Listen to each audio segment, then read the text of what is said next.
Baik, shalom. Shalom Romo Yus yang kami sangat kasihi. Mami Cun. Dan Bapak Ibu Saudara sekalian, saya sebenarnya berdiri di sini ini agak grogi. Karena tempat ini tempat keramat. Ini biasa hanya para Romo ini. Tapi saya di sini Romo Yus tadi pagi saya kaget, katakan nanti kamu bawa firman. Saya berkata Tuhan terjadilah menurut kehendak-Mu. Tapi saya percaya hari ini ya. Saya percaya kita di tempat Samadhi yang luar biasa atau dimanapun lewat YouTube ini. Saya percaya firman Tuhan tidak pernah kembali dengan sia-sia. Amin. Kenapa tadi saya katakan saya grogi? Karena hari ini bacaannya ini nih. Bacaan ini. Berjuanglah untuk masuk dalam kerajaan surga. Jadi tadi pagi saya lihat di semua misa di seluruh dunia ini membahas tentang ini. Makin sempit kesempatan saya untuk bicara hal baru. Tapi saya tahu Yesus berkata, saya selalu bikin hal baru buat engkau. Amin. Jadi hari ini saya percaya akan ada hal baru yang Tuhan akan bicara buat kita. Teman-teman dari Bandung yang luar biasa tadi, dari Kalimantan, dan kami dari kampung Kefa. Tapi kami di dalam Tuhan, kami tidak kekurangan satu apapun juga yang baik. Amin. Kalau Anda dan saya baca tema ini ya, saya teringat sekali tentang ada sebuah bacaan yang saya hafal sekali tentang bagaimana Yosua pada akhir hidupnya, dia sudah tua sekali. Kalau Anda tahu Yosua ini adalah pengganti Musa yang membawa orang Israel masuk ke tanah Kanaan. Dia sudah tua sekali, mereka sudah nyaman di tanah Kanaan yang berlimpah susu dan madu. Kemudian dia mau menyampaikan pesan-pesan terakhir kepada orang Israel. Setelah orang Israel berkumpul, dia berkata begini, pilih pada hari ini, kepada siapa engkau mau beribadah? Apakah kepada Allah orang Amori? Apakah kepada Allah orang Het? Tapi saya dan seisi rumahku, kami akan beribadah kepada Allah yang hidup. Apa yang Yosua mau katakan? Sebab bagi Yosua, keselamatan jiwa dalam hidup yang kekal itu harga mati. Dia mau katakan kamu mau pilih apapun dalam hidup ini, saya tidak peduli. Tapi saya harus pastikan seluruh keluarga saya, istri saya, anak saya, cucu saya harus selamat sampai ke rumah Bapa di surga. Dan saya percaya, bukankah ini tekad Anda dan saya? Amin. Amin. Ada banyak orang bermimpi satu hari kelak dia ada dalam kerajaan surga. Tapi fakta membuktikan, kerinduan saja tidak cukup untuk bawa Anda dan saya masuk dalam kehidupan kekal. Amin. Karena itu Anda lihat ada firman yang nanti kita akan baca. Di sini temanya dikatakan apa? Berjuang. Berjuang. Dengar baik-baik. Ada harga yang harus dibayar. Yesus mati di salib. Itu dia berkata di salib, sudah selesai. Artinya Anda dan saya sudah dibayar lunas segala dosa, kesalahan, kelemahan kita. Dia pakukan di salib. Dan dia berkata, pintu surga terbuka bagi engkau. Dengar baik-baik, keselamatan itu gratis. Tapi yang bisa membatalkan keselamatan kita hanya pilihan hidup Anda dan saya yang tidak sesuai dengan firman Tuhan. Amin. Maka hari ini kita akan belajar tentang betapa penting Anda dan saya sampai kepada hidup yang kekal. Dengar baik-baik, Anda tidak bisa bayar dengan apapun. Tidak bisa bayar dengan apapun. Saya dengan istri saya, dengan anak-anak kami serius sekali tentang ini. Itu sebabnya kalau Anda di tempat kami, di kota kami, toko kami, kalau hari Sabtu tempat jam persekutuan doa, kalau sudah 3:30 kami tutup toko kami. Orang masih berbelanja di dalam banyak, kami berkata minta maaf kami tutup. Kenapa? Kami mau persekutuan doa. Bagi orang berkata begini, rugi berapa toko tutup? Kami berkata, engkau harus tahu tentang harga yang harus dibayar untuk sebuah kehidupan yang kekal. Kalau kami tidak tutup toko kami rugi lebih banyak lagi. Sebab itu mempersempitkan kami untuk masuk dalam hidup yang kekal. Amin. Saya ingat cerita tentang Vietnam jatuh ke tangan Viet Cong. Saya baca kisah ini. Bagaimana Amerika meninggalkan Vietnam karena kalah. Dan Viet Cong makin dekat karena yang tinggal wilayah yang masih dikuasai hanya Hanoi, ibu kotanya.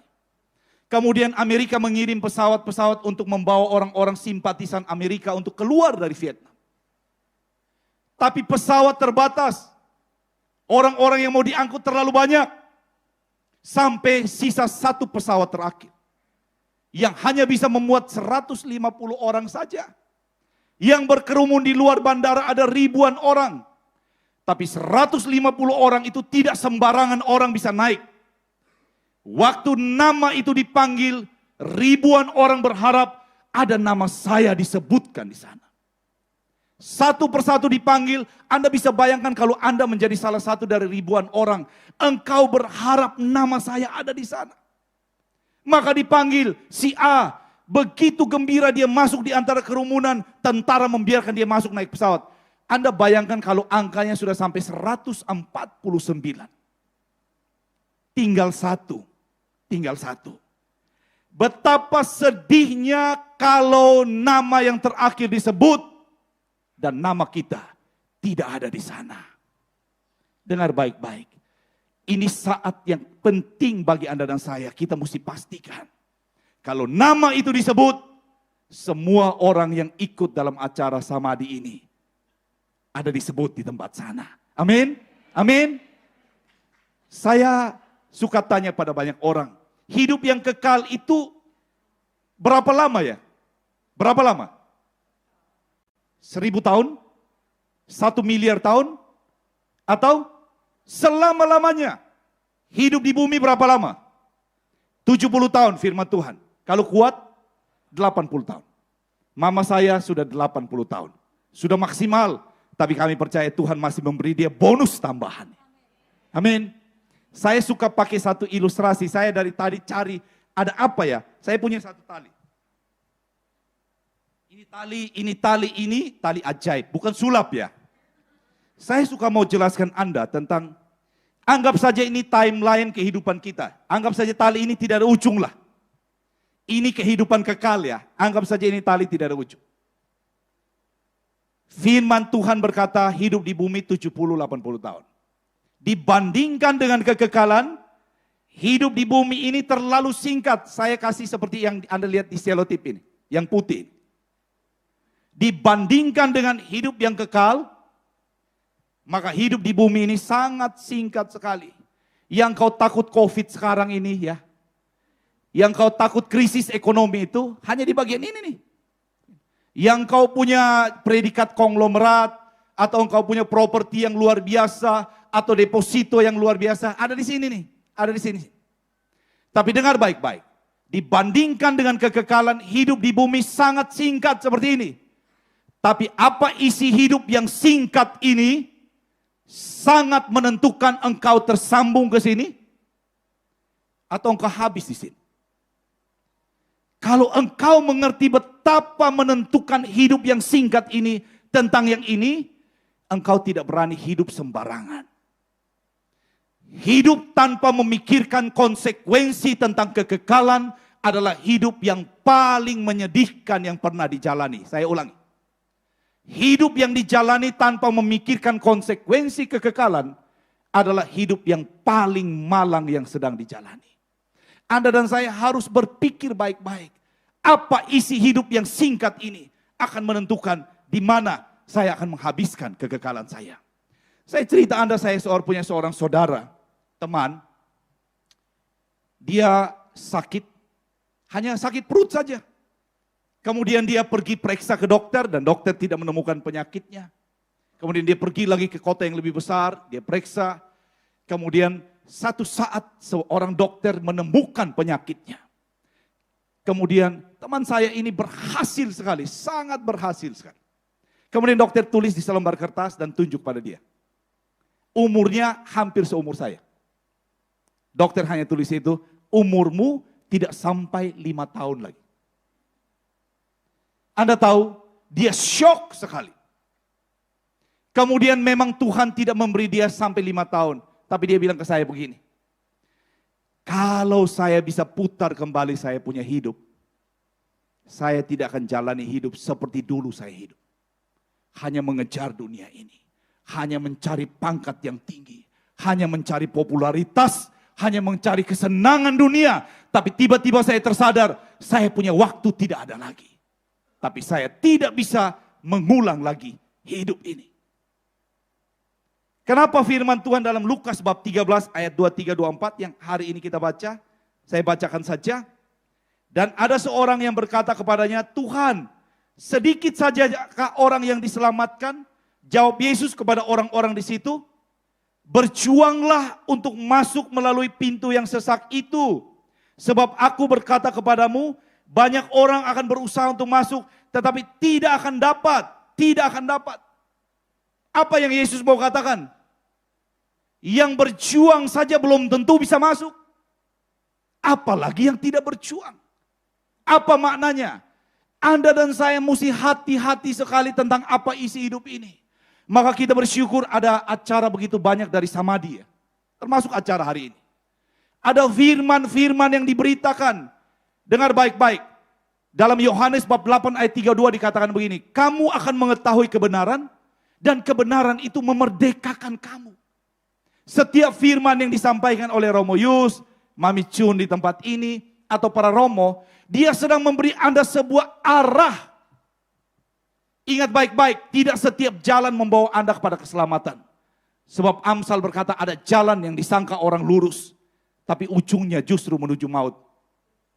Tapi kalau Anda perhatikan, tempat ini menjadi berkat bagi banyak orang. Engkau perhatikan baik-baik apa yang diajarkan. Ada orang-orang yang sudah berjuang pun, tapi tidak akan masuk. Kalau Anda baca firman Tuhan, engkau akan tahu bahwa hidup ini adalah sebuah kepercayaan. Amin. Ingat baik-baik, sebuah kepercayaan. Kalau engkau sudah punya napas kehidupan, engkau sedang diperhatikan apa yang engkau lakukan dengan semua yang Tuhan telah berikan pada engkau. Semua yang ada pada kita ini bukan milik kita, bukan. Saya dengan istri saya, kami punya perusahaan cukup maju sekali. Setiap hari kami dapat uang cukup banyak. Tapi saya bersyukur saya punya istri yang hatinya tidak melekat kepada uang. Kami dua berkata, jangan sampai kita terikat dengan semua ini. Tapi dengar baik-baik, yang ada pada kita ini, apakah itu talenta, apakah itu kepercayaan, apakah itu kuasa, apakah itu jabatan, apakah itu kita punya kecantikan, popularitas, itu hanya dipercayakan sementara saja dalam pengelolaan kita. Dengar baik-baik. Sebelum kita, Tuhan sudah percayakan pada orang-orang yang hidup sebelum kita. Sekarang ini, Tuhan percayakan bagi Anda dan saya. Dalam pengelolaan kita dalam waktu yang pendek. Setelah kita, Tuhan akan percayakan pada orang yang datang setelah kita. Tapi perhatikan baik-baik. Bagaimana cara kita mengelola apa yang sedang dipercayakan pada kita? Anda dan saya sedang diberi nilai oleh Tuhan. Sedang diberi nilai oleh Tuhan. Itulah sebabnya kenapa ada firman dalam Matius bab 25 ayat 20-21, saya baca saja. Ini cerita tentang talenta. Anda tahu cerita ini tentang talenta. Bahwa ada Tuhan yang mempercayakan talenta pada hamba-hambanya. Tapi yang menarik adalah pada akhirnya Tuhan itu pulang. Ada sesuatu yang dia minta dari hamba-hambanya. Yang diminta dari Anda dan saya satu waktu kelak pada waktu kita kembali kepada Tuhan. Saya punya teman sekolah. Kemarin di Keva 17 Agustus. Ada gerak jalan. Anaknya ikut gerak jalan. Papanya dengan motor ikut di belakang. Ikut di belakang. Ini gerak jalan. Saya dengan Mami pulang dari Atambua, kami berpapasan dengan gerak jalan yang banyak sekali. Teman saya ini membonceng anaknya yang kecil 2 orang, ikut dengan anaknya yang satu yang lagi gerak jalan. Sampai di sebuah persimpangan, ada sebuah mobil tronton berhenti, menunggu karena lagi macet. Teman saya datang, parkir, berdiri di samping mobil ini. Tiba-tiba mobil ini berbelok, dan tidak melihat bahwa ada orang di sampingnya. Teman saya itu ban belakang tronton yang begitu besar naik ke pinggangnya. Langsung mati di tempat. Langsung mati di tempat. Teman baik saya sekali. Teman baik saya. Saya waktu melihat kejadian ini ya. Saya melihat betapa singkatnya hidup ini. Dengar baik-baik. Anda dan saya ini punya waktu yang tidak banyak dalam hidup ini. Ini kami selalu ingatkan pada banyak orang. Kita tidak punya banyak waktu. Tapi jika Tuhan masih memberi waktu, perhatikan supaya kita ditemukan bisa dipercaya. Beberapa waktu yang lalu kami punya Romo moderator persekutuan doa. Namanya Romo John. Dia pergi ke Kupang, diminta untuk memberi sakramen perminyakan pada saudaranya yang sudah hampir meninggal karena kanker. Dia masuk ke ruangan di mana di situ terbaring semua orang yang sakit kritis dan tunggu waktu. Kemudian dia berkata begini, pada waktu dia mau memberi minyak suci pada saudaranya, dia berkata, Pak Yanto, saya merasa Tuhan bicara pada saya. Saya katakan, apa yang Tuhan bicara buat Romo? Dia katakan begini, Tuhan seperti bicara pada saya, satu hari kelak engkau bisa menjadi salah satu dari seperti mereka yang sedang tidur. Yaitu apa? Tidak berdaya lagi. Jika masa tidak berdaya itu datang, apa yang sudah engkau lakukan untuk Tuhan yang telah percayakan rahmat kehidupan kepada engkau? Apa yang sudah engkau lakukan? Saya waktu Romo ini katakan pada saya, kemudian Romo ini berkata, Pak Yanto, sejak saat itu, saya double saya punya pelayanan. Orang mau datang minta pelayanan jam berapa, saya pergi. Saya berkata, Romo tidak hanya Romo yang pikiran, saya juga pikiran. Karena saya juga tahu saya punya waktu tidak banyak. Maka sejak saya katakan pada istri saya, kita dua tiap hari di toko, tapi kalau kita bisa bantu siapa, cepat bantu. Cepat jika Tuhan utus seseorang, cepat bantu karena kita tidak punya banyak waktu. Tidak punya banyak waktu. Dan Romo ini berkata, sejak saat itu hidup saya tidak pernah sama lagi. Tidak pernah sama lagi. Seringkali Tuhan izinkan ada banyak kejadian terjadi dalam hidup kita. Ujian paling berat dan paling penting bagi Anda dan saya dalam hidup adalah bagaimana kita pakai uang kita. Ingat ini. Karena itu kenapa ada firman Tuhan berkata, ikat persahabatan dengan mamon yang tidak jujur. Supaya jika mamon ini tidak bisa menolong lagi, kamu diterima di kemah abadi. Kalau Anda baca firman ini firman tidak berlaku bagi orang yang pelit. Orang dunia berkata hemat itu pangkal kaya. Tapi firman Tuhan berkata, berilah maka kamu akan diberi. Romo Yus berkata, pembangunan 4 gereja perlu dana. Orang berkata kami bantu doa saja. Kami menyumbang doa. Dengar baik-baik, firman Tuhan berkata, di mana hartamu berada, di situ hatimu berada. Ujian paling penting bagi seseorang adalah pada waktu Tuhan percayakan dia sesuatu untuk dia ada di sana untuk membantu. Kalau Anda dan saya baca cerita tentang Lazarus dan orang kaya ya. Ini cerita menarik. Bagaimana orang kaya makan di meja dengan jubah ungu yang mewah. Lazarus duduk di pintu, makan remah-remah yang jatuh. Orang kaya tidak mengganggu Lazarus, Lazarus tidak mengganggu orang kaya, dua-dua mati. Lazarus di mana? Di pangkuan Abraham. Di mana orang kaya? Di tempat penderitaan. Pertanyaannya, apa dosa orang kaya ini? Apakah tertulis dalam Alkitab dia mengusir Lazarus? Atau dia membuat hal-hal yang tidak baik? Tidak. Tapi dosa orang kaya yang membuat dia berakhir di tempat siksaan. Dia punya segala sesuatu untuk membuat hidup Lazarus diubahkan. Tapi dia tidak lakukan itu. Dia punya kesempatan untuk intervensi dalam hidup Lazarus. Tapi dia terlalu sibuk menikmati kekayaannya. Maka dengar baik-baik. Ini saja berakhir di tempat siksaan. Saya dengan istri saya untuk hal begini kami hati-hati sekali. Saya akan tutup renungan saya ini karena cuma 20 menit. Saya coba tepat waktu. Saya cerita Anda satu kesaksian. Saya dan istri saya kami terus Tuhan uji bagaimana kami perlakukan harta kami. Satu waktu tengah malam kami punya kendaraan-kendaraan berat yang mengangkut semen. Tronton-tronton dari Kupang ke Kefa.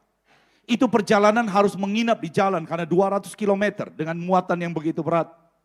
Satu malam sopir saya telepon jam 12:30 tengah malam. Kalau sopir telepon bosnya jam 12:30 tengah malam, tentu bukan kabar gembira. Itu kalau dia telepon jam sekian, saya selalu bilang ke istri saya, kita siapkan hati sebelum saya telepon kembali. Karena itu pasti ada sesuatu. Dia cerita, sopir kami sedang berhenti di kota di perjalanan, dia sedang parkir di tempat parkir sebuah warung, dia sedang makan di dalam. Tiba-tiba terdengar ada kecelakaan di depan, ada sebuah motor jatuh. Yang unik, yang jatuh ini orangnya dalam keadaan mabuk berat. Anda perhatikan ini. Kemudian dia tidak pakai helm. Kemudian dia tidak pakai lampu. Kemudian dia pakai kacamata hitam. Ini resep yang paling cepat kembali ke rumah Bapa di surga. Jadi waktu sopir saya keluar, korban sudah dibawa ke rumah sakit. Jadi sopir saya meneruskan perjalanan. Baru berapa menit dia berjalan, datang polisi lalu lintas dan berkata, ada orang melihat, menjadi saksi, motor itu menabrak mobil kita, baru dia jatuh. Malam-malam mereka perhatikan di bak besi dari mobil kami. Itu ada tulang kepala dan rambut dari korban melengket di pintunya. Singkat cerita urusan polisi. Korban dibawa ke rumah sakit, mobil kita ditahan. Besok saya suruh orang kepercayaan saya pergi urus di kota itu. Pergi sampai di sana, rumah sakit berkata terlalu berat, tidak bisa ditolong. Harus dibawa ke Kupang. Tapi semua orang berkata begini, ini orang tidak pantas ditolong. Mobil kami dalam keadaan parkir, tidak ada salah apapun. Dia datang dan menabrak mobil kami. Dalam keadaan mabuk berat. Petugas rumah sakit dan orang-orang berkata, biarkan dia mati. Dia tidak pantas untuk ditolong. Saya ditelepon orang saya bersyukur saya punya penasihat luar biasa, istri saya. Saya tiap kali kalau ada keputusan penting, saya mesti tanya pada dia, apa yang harus saya lakukan? Jadi saya bertanya pada istri saya, apa yang kita harus lakukan? Anda perhatikan jawaban istri saya. Dia berkata begini, bukankah dulu waktu Yesus mati di salib bagi kita, kita juga tidak pantas ditolong. Kita terlalu berdosa, kita terlalu kotor, tapi Yesus mau mati bagi kita pada waktu kita penuh dengan dosa dan tidak pantas untuk ditolong. Orang ini, semua orang berkata tidak pantas ditolong. Tapi bukankah untuk itu kenapa dia harus menabrak mobil kita? Maka saya berkata, bos sudah berkata, lakukan sesuatu. Saya bilang kepada orang saya, bayar ambulans bawa ke Kupang. Begitu sampai di Kupang, rumah sakit berkata harus operasi kepalanya. Tapi biayanya tidak murah. Biayanya hampir 100 juta. Saya tanya lagi pada penasihat spiritual saya. Anda tahu penasihat spiritual. Apa yang kita harus lakukan? Istri saya berkata, uang bisa dicari. Tapi nyawa anak ini tidak bisa datang 2 kali. Saya bilang ke rumah sakit, bos bilang oke, bayar. Singkat cerita anak ini tertolong. 12 jam operasi, dia selamat. Setelah dia mulai membaik, waktu kami sudah mau tinggalkan dia, saya cuma telepon anak itu waktu dia sudah mulai bisa bicara, saya bilang begini. Saya tidak tahu Tuhan punya rencana apa atas hidupmu. Tapi kalau sampai engkau urusan dengan kami dan engkau selamat, Tuhan pasti punya rencana besar bagi hidupmu. Tapi bagi saya dan istri saya, kami berkata Tuhan, kami belajar taat kepadamu. Sebab kami tahu Tuhan sedang melihat di mana hati kita berada. Amin. Saudaraku yang terkasih dalam Tuhan, ingat baik-baik, di dalam hidup ini kita sedang berinvestasi dengan baik-baik. Mamon ini adalah harta yang Anda dan saya pakai. Pakai dia untuk sebuah investasi kerajaan Allah. Tuhan berkata begini, kumpulkan bagimu harta di surga, di mana karat tidak akan merusaknya, pencuri tidak akan membongkar dan mencurinya. Ini berarti apa yang ada pada kita ini cuma sesaat dipercayakan. Pakai itu untuk kerajaan Allah. Saya percaya seperti Anda lihat hari ini kita ada di samadhi yang luar biasa.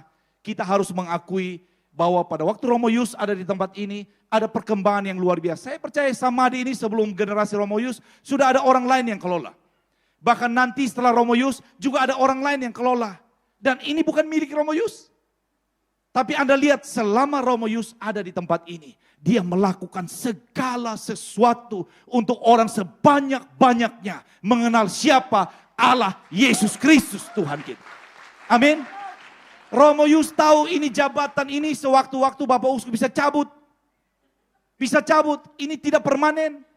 Tapi dia sedang menjadi orang yang cerdik. Saya tahu Romo Yus sedang berinvestasi akan kekekalan. Amin. Dengan jabatan ini ada ribuan orang yang diubahkan oleh hidupnya. Sehingga satu waktu Romo Yus tidak menjabat lagi di Rektus Samadhi, investasinya sudah full di dalam kerajaan Allah. Bukankah ini yang menjadi contoh buat Anda dan saya? Kita sedang dipercayakan sesuatu. Cepat kumpulkan harta di surga. Sebab mamon itu tidak selama-lamanya ada di tangan kita. Amin. Tapi jika harta itu ada, pakai. Kalau Romo Yus katakan hari-hari ini, mau bangun 4 gereja. Kalau Anda mendengar firman ini tentang investasi surgawi, cepat minta nomor rekening. Cepat. Sebab ingat baik-baik di mana hatimu berada, di mana hartamu berada, di situ hatimu berada. Kalau Anda paham ini, pintu surga itu luas, luas. Tapi jika engkau mengeraskan hati, dan engkau tidak membuka untuk kebenaran firman Tuhan, maka genaplah firman hari ini. Sesaklah jalan dan sempitlah menuju kerajaan Allah. Amin. Saya percaya firman hari ini akan memberkati kita. Sebab sekali lagi saya selalu ingatkan kita tidak punya waktu yang banyak dalam hidup ini. Tapi dalam waktu yang pendek ini Anda dan saya bisa punya tabungan surgawi yang nilainya kekal selama-lamanya. Amin. Amin. Terima kasih, Tuhan memberkati kita. Amin.